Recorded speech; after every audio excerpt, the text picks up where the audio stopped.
Bonjour tout le monde, bienvenue sur cette vidéo. Décidément, l'équipe de France nous a fait une tournée vraiment catastrophique, il n'y a pas d'autre mot. Après l'affaire Marvin Jaminet, donc vous avez été nombreux à la voir, qui a tenu des propos inqualifiables, eh bien déjà l'équipe de France avait été pas mal touchée, mais le lendemain, 2 joueurs ont apparemment commis un acte qui est très fortement condamnable. Évidemment, ça reste encore au stade des accusations, il n'y a pas eu de procès, il n'y a pas eu toutes les preuves mises à disposition de la justice argentine pour établir si les joueurs sont coupables, donc qu'on commence comme ça. Pour commencer, on rappellera que les joueurs ne sont pas innocents pour le moment, du moins pas innocentés, et que la victime n'est pas encore une victime tant qu'il n'y a pas eu toutes les preuves qu'elle avait vraiment été victime de quelque chose. Donc je vais vous donner quelques éléments de contexte quand même pour que vous compreniez bien, et j'attendais justement d'avoir un peu plus d'informations pour faire cette vidéo. Donc concrètement, on est la nuit du 11 au 12 juillet, les joueurs de l'équipe de France viennent de remporter un match, et pour fêter ça, ils partent en boîte de nuit. Jusque-là, rien d'anormal me direz-vous. La plupart des joueurs, lorsqu'ils remportent un match, ils partent faire la fête. Voilà, on va dire que ça fait partie de la troisième mi-temps. Il n'y a littéralement rien de choquant.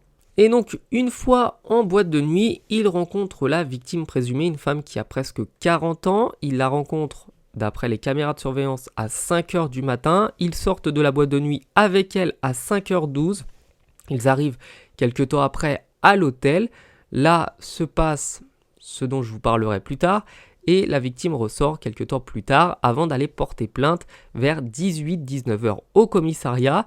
Elle accuse les 2 joueurs d'avoir frappé son visage, de l'avoir étranglé et aussi de lui avoir fait ce que l'on appelle, pour éviter la modération de YouTube, de lui avoir fait une DSK, donc je ne vous fais pas de détails. Elle passe immédiatement devant un médecin qui constate qu'en effet, il y a des lésions aux endroits qu'elle indique qui peuvent montrer qu'il y a eu ce qu'elle dit, et que ce qu'elle accuse les 2 joueurs d'avoir fait peut être considéré comme véridique. Donc il y a des lésions à des endroits où, s'il n'y a pas de violence, normalement, il n'y a pas de raison d'en avoir, et les 2 joueurs sont immédiatement interpellés. Il s'agit de Jégou et Oradou. Bon, je pense que les noms, de toute façon, vous les connaissiez, ils ont suffisamment fait le tour. Les 2 joueurs sont donc mis en examen en attente de leur procès. Ils sont transférés de Buenos Aires vers Mendoza, donc quand même à une sacrée distance, et ils restent incarcérés en attente de leur procès. Leur avocat, qui est un avocat très célèbre, qui est de la même famille d'ailleurs que le ministre de la Justice d'Argentine, a évidemment décidé d'intervenir en remettant en cause la version de la jeune fille, en expliquant que cette femme accuse les 2 joueurs de violence, mais qu'elle ne montre aucun signe de peur ou de stress lorsqu'elle sort de leur chambre d'hôtel, qu'elle suit les 2 joueurs de la boîte de nuit vers l'hôtel sans opposer aucune résistance, que personne dans l'hôtel ne l'a entendu crier, se débattre ou se plaindre ou pleurer ou quelque chose comme ça. Et donc, leur avocat accuse la jeune femme à 40 ans, de mentir tout simplement. Il l'accuse de ne pas avoir un discours cohérent. C'est d'ailleurs la version des 2 joueurs qui disent qu'elle était consentante et qu'elle les a accusés plus tard. Sans dire si elle est coupable ou si elle est innocente, c'est vrai que certaines fois, des joueurs de football et des joueurs de rugby et des sportifs, des athlètes, des personnes connues tout simplement, des personnes riches, se font accuser de ces choses-là, tout simplement car la femme souhaite obtenir de l'argent, chose qu'elle n'a pas réussi à obtenir au départ. Comme les joueurs ou la personne célèbre refuse de lui donner, elle les accuse d'avoir fait une DSK. Donc c'est quelque chose qu'on connaît, c'est une technique malheureusement qui est utilisée, et c'est surtout malheureux car les femmes qui mentent et qui font ça viennent rendre peu crédible le discours des véritables victimes. Encore une fois, je ne dis pas que cette femme ment, je dis simplement que ce sont des choses qui arrivent.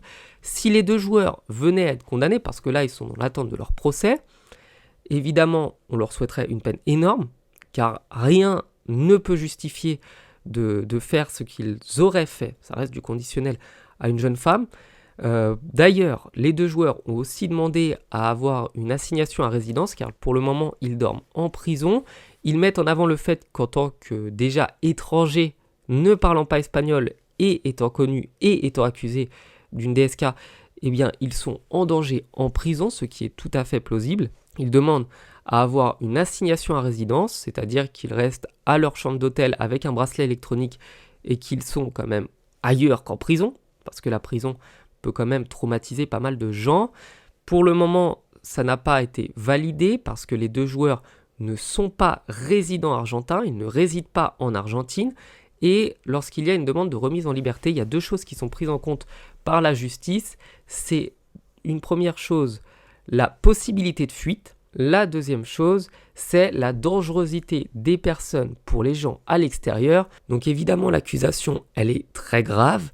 Les deux joueurs pourraient fuir puisque de toute manière, ils ne résident pas en Argentine. En plus, ils ont de l'argent, donc ils ont clairement les moyens de pouvoir esquiver tout ça et partir dans un autre pays, se réfugier là où ils ne pourraient pas être renvoyés en Argentine. Le risque pour la population, eh bien, si l'accusation est vraie, elle est évidente. Je pense que personne sur Terre ne veut avoir des gens qui s'en prennent aux femmes dans la rue. Là, pour le moment, je pense que la liberté conditionnelle va pas être acceptée. Les deux joueurs sont représentés par un avocat extrêmement connu, comme je vous l'ai dit. Les vidéos de surveillance sont en train d'être analysées. On est en train de regarder si, oui ou non, la femme montre des signes de peur, de stress, etc.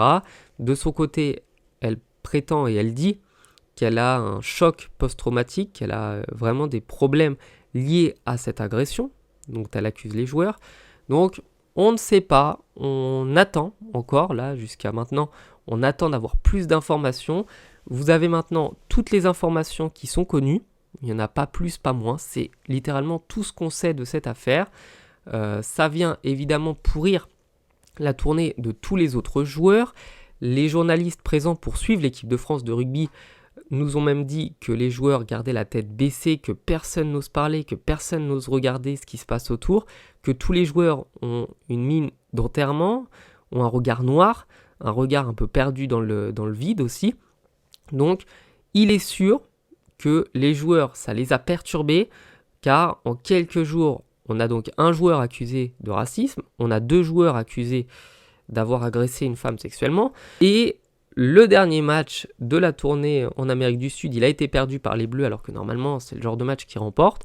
Donc, vous pouvez être sûr que dans la tête de beaucoup de joueurs, il y a des gros problèmes, car on n'est pas à l'abri non plus qu'il y ait eu d'autres joueurs qui sont partis faire la fête avec des femmes qui se retrouvent accusés plus tard, car malheureusement, il peut arriver à des joueurs d'avoir des sorties nocturnes et de se faire accuser suite à une demande d'argent, en gros, à du racket de la part d'une femme.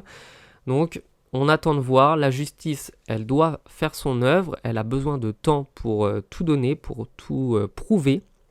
On espère déjà pour cette jeune femme qu'elle se remettra de ça, si jamais elle est vraiment victime, et que la justice sera exemplaire.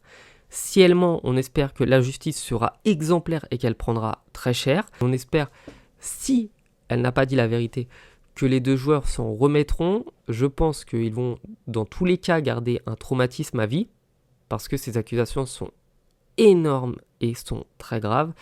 Bref, je vous souhaite de passer une bonne journée. Je vous dis à bientôt sur la chaîne. Ciao.